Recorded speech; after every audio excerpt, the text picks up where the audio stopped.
Echoes in the basement. My life, woven through the threads of emergency calls and the blurred lines between existence and the abyss, has always been rooted in the tangible. As an EMT, I stand on the front lines of human frailty, a silent witness to the moments that define the brink of life and death. My fascination with the unexplained, however, tugs at the edges of my scientific skepticism, inviting questions that often go unanswered. Despite this curiosity, my stance on religion and the supernatural remains firmly planted in skepticism. I find myself caught between the world of empirical evidence and the shadowy realm of mysteries that refuse to be solved. The hospital I call my second home is more than just a structure, it is a living, breathing entity, rich with history and saturated with the echoes of those who have passed through its doors. Some of these souls were snatched back from the brink, their lives restored by the tireless efforts of those who work within its walls. Others were not as fortunate, leaving behind nothing but memories and the cold silence of loss. This hospital, with its sprawling corridors and hidden recesses, stands as a monument to both triumph and tragedy, a place where the essence of countless lives lingers in the air like a palpable force. Nestled within the heart of this ancient edifice is its basement, a sprawling labyrinth of forgotten rooms and corridors, cluttered with the detritus of years gone by. It is here, in the shadowy depths beneath the hustle and bustle of daily hospital life, that the past seems to cling most stubbornly to the present. The basement, with its storied history and its air of neglect, is seldom visited, especially at night, when the rest of the hospital settles into a tense quietude. It was against this backdrop, in a night steeped in the ordinary routines of emergency medical service, that I found myself drawn into a story that would challenge the very foundations of my skepticism.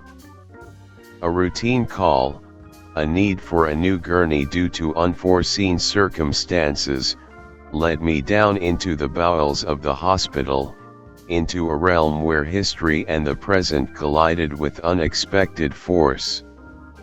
Little did I know, as I descended into the basement, that I was about to step into a chapter of my life that would forever alter my understanding of reality, blurring the lines between what is seen and unseen, and pushing me into the vast, uncharted territories of the unexplained. 2. Chapter 1, A Night Like No Other. The night unfurled like a dark tapestry, woven with the chaos and unpredictability that define the life of an EMT. It began with an urgency that was all too familiar, a call that thrust us into the whirlwind of a particularly violent incident. A patient, consumed by pain and fear, had turned their desperation into destruction, leaving our gurney in tatters, a casualty of their turmoil. The need for a new one was immediate, an essential tool in our unending battle against time and fate. Thus, with the weight of necessity pressing upon me, I found myself tasked with venturing into the depths of the hospital to retrieve a replacement from the basement storage, a journey that seemed simple but was laden with the unexpected. The basement of the hospital is a place that time seems to have forgotten, a sprawling maze of rooms and corridors filled with the remnants of what once was. It's a repository of history, where outdated equipment and furniture are entombed in dust, each piece a silent witness to the countless stories that have unfolded above. By day, it's seldom visited, a quiet reminder of the hospital's enduring legacy. But at night, it transforms into something else entirely more than just a physical space. It becomes a realm of echoes, where the whispers of the past seem to cling to the shadows. As I made my way down the narrow staircase, the sounds of the hospital above faded into a hushed stillness, replaced by the oppressive silence that dominated the basement. The air was cooler here, heavy with the scent of aged concrete and the musty fragrance of neglect. Fluorescent lights flickered reluctantly to life as I passed, casting long, wavering shadows that seemed to dance just beyond the edge of vision. Despite the eerie atmosphere, my initial confidence remained unshaken. I was, after all, on a routine errand, one dictated by necessity rather than curiosity. The practical part of my brain catalogued the journey as just another task in the long list of duties that filled my nights. Yet, as I ventured deeper into the basement, navigating through the cluttered aisles of forgotten medical paraphernalia, I couldn't shake the feeling of being watched. The stillness of the early hours, usually a comforting companion in the chaos of my profession, now felt heavy with anticipation. The silence was not just absence of sound, it was a presence in itself, oppressive and thick with the weight of unseen eyes. It was as if the basement itself was holding its breath, waiting for something to pierce the quiet. My footsteps echoed unnervingly in the vast emptiness, a stark reminder of my solitude. In that moment, surrounded by the shadows of the past, my confidence began to waver. The familiar, rational part of my mind wrestled with the primal, instinctive fear that crept in, unbidden. The basement, with its labyrinthine layout and air of abandonment, no longer seemed merely a storage space but a threshold between worlds, where the veil between the present and the echoes of history grew perilously thin. Little did I know, as I made my way through the dimly lit corridors, that I was about to encounter something that would challenge the very foundations of my skepticism, turning a routine errand into a night I would never forget. Chapter 2: The First Encounter. The deeper I ventured into the basement, the more the silence seemed to close in around me, a tangible force that enveloped me in its oppressive embrace. Amidst the clutter of forgotten equipment and the shadowy corners where light dared not linger, my focus remained steadfast on the task at hand. That was until a sudden, unexpected tug at my shirt pulled me from my thoughts, a gentle but firm grip that seemed to come from nowhere. At first, I dismissed it as a mere accident, a consequence of navigating through the cramped spaces filled with protruding edges and tangled cords. My mind, ever the skeptic, found solace in the rational explanation that my shirt had simply caught on some forgotten piece of equipment. I paused, untangling myself with a chuckle, attributing the incident to the cluttered environment. The logical part of my brain catalogued the event as a minor inconvenience, nothing more than a brief distraction from my mission. However, as I continued on, the air around me seemed to thicken, charged with an unspoken anticipation. It was as if the basement itself was holding its breath, awaiting a moment that would shatter the veneer of normalcy I had clung to. And then, without warning, it happened again. This time, the tug was more insistent, more deliberate, as if to ensure it captured my undivided attention. There was no denying the intention behind it, no object to blame for the sudden jerk that pulled me backwards. Before I could even process the reality of the situation, the silence was broken by a voice, crystal clear and unmistakably real. "I'm lost," it whispered, the words tinged with the innocence and confusion of a lost little girl. The voice, so out of place in the stifling silence of the basement, cut through the air like a knife, leaving a palpable tension in its wake. In that instant, my heart seized, a rush of adrenaline flooding my system as the primal parts of my brain screamed in alarm. Fear, raw and unfiltered, coursed through me, a fear not of the known, but of the inexplicable presence that had somehow breached the walls of my skepticism. Disbelief clouded my mind, a tumultuous storm of questions with no logical answers. How could a child's voice, so clear and so close, exist in this abandoned place? Where could it have come from in the desolate confines of the basement? The overwhelming sense of not being alone crashed over me like a tidal wave, leaving me reeling in its wake. The darkness around me seemed to pulsate with unseen life, the shadows stretching and twisting into forms that my mind refused to acknowledge. My breath came in short, sharp gasps, the sound deafening in the eerie silence that followed the voice. The rational explanations that once grounded me now lay shattered, replaced by the undeniable truth of my encounter. Frozen in place, I struggled to reconcile the impossibility of the situation with the evidence of my own senses. The fear that gripped me was not just of the voice or the tug at my shirt, but of the realization that the world was far more complex and mysterious than I had ever allowed myself to believe. In that moment, standing alone in the basement, I was confronted with the reality of the unknown, a reality that challenged everything I thought I understood about the world. Chapter 3: The Voice in the Dark.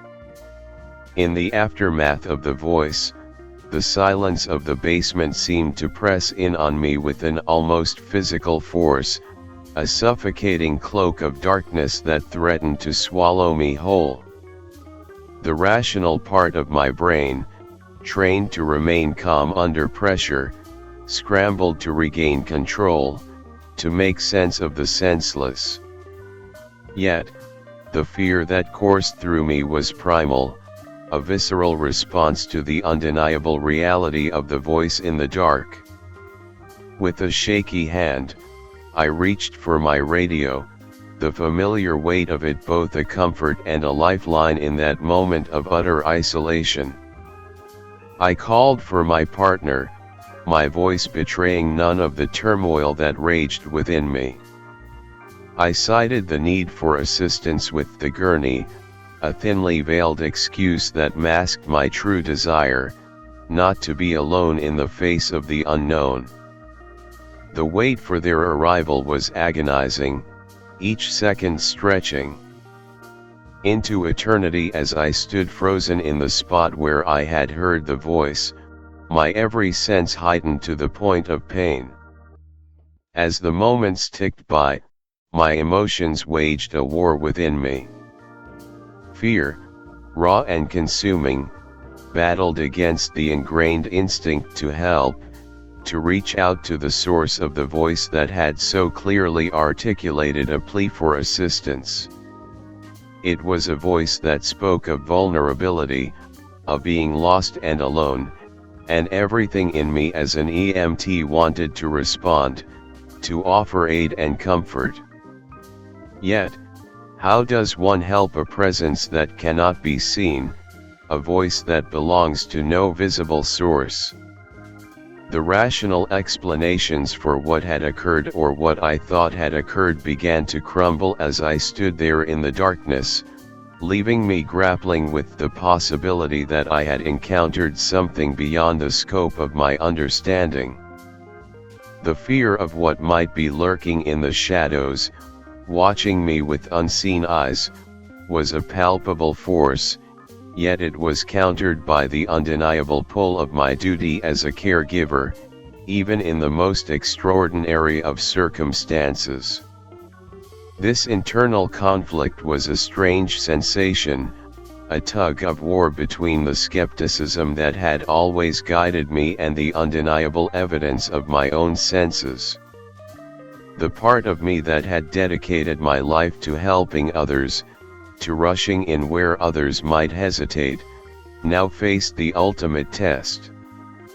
Could I extend that same compassion, that same desire to assist, to a voice in the dark, to an entity that defied all logical explanation? The arrival of my partner, breaking through the oppressive silence of the basement with the sound of their footsteps, offered a brief respite from the swirling chaos of my thoughts. Yet, even as I greeted them, the echo of the voice lingered in my mind, a haunting reminder of the encounter. Together, we set about the task I had used as a pretext for their summons, but the reality of why I had called them lingered between us, an unspoken acknowledgement of the fear that had driven me to seek their presence. Chapter 4: Shared Secrets. The moment my partner arrived, the oppressive atmosphere of the basement seemed to lift slightly, diluted by their presence. Together, we embarked on a thorough search of the area, our flashlights cutting through the darkness, revealing the mundane reality of stored equipment and stacked supplies. With each empty corner and silent room we uncovered, my anxiety ebbed, replaced by a growing sense of confusion and disbelief. How could such a clear, distinct voice emerge in a place utterly devoid of life? Our search yielded nothing, no lost child hiding among the shadows, no explanation for the voice that had seemed so real. As we worked, the tension that had gripped me began to unravel, leaving behind a myriad of questions. The relief of finding the basement empty, of confirming there was no one in need of help, was tinged with an unsettling realization. The voice I had heard, the plea for help, had no source that could be discovered or explained by a sweep of our flashlights. It was a mystery that deepened the shadows around us, lending them a new, enigmatic quality. With the search concluded and the new gurney in tow, I found myself confiding in my partner about the experience. The words tumbled out in a rush, a mixture of fear, bewilderment, and an earnest seeking of validation. Their reaction was one of quiet contemplation, a measured response that neither dismissed my account nor fully embraced it. It was in this moment of shared vulnerability that a door seemed to open between us, a gateway to deeper, more hidden experiences. Encouraged by their willingness to listen, I began to share my story with others in the hospital, a tentative probe into a world I had never considered. What I discovered was a tapestry of unexplained encounters, a collection of experiences that had quietly circulated among the staff. Nurses, CNAs, and physicians alike recounted their own brushes with the inexplicable, particularly around the ICU and hospice areas where the veil between life and death is at its thinnest. Each story, each whispered account, added a thread to a growing narrative of mystery that seemed to permeate the hospital. There were tales of unseen hands providing comfort in the final moments of life, of whispered names carried on the air with no apparent source, of the sensation of being watched by benevolent guardians from beyond. These stories, shared in hushed tones and often with a glance over the shoulder, painted a picture of a hospital alive with more than just the hustle and bustle of daily medical care.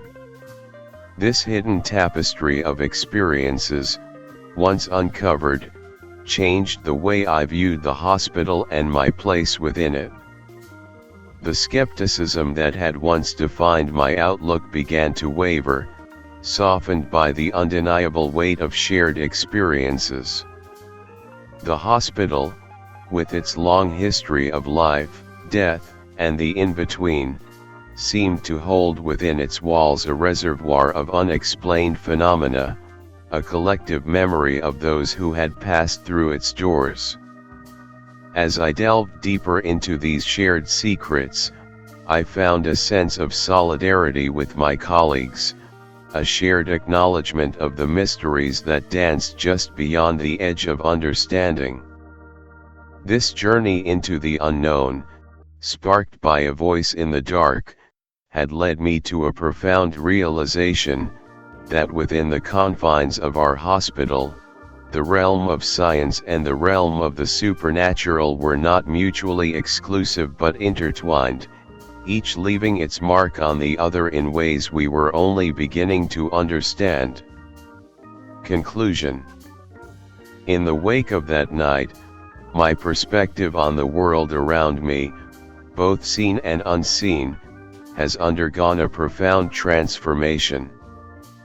The basement encounter, coupled with the mosaic of unexplained experiences shared by my colleagues, has opened my eyes to the vast expanses of mystery that lie just beyond the boundaries of our understanding.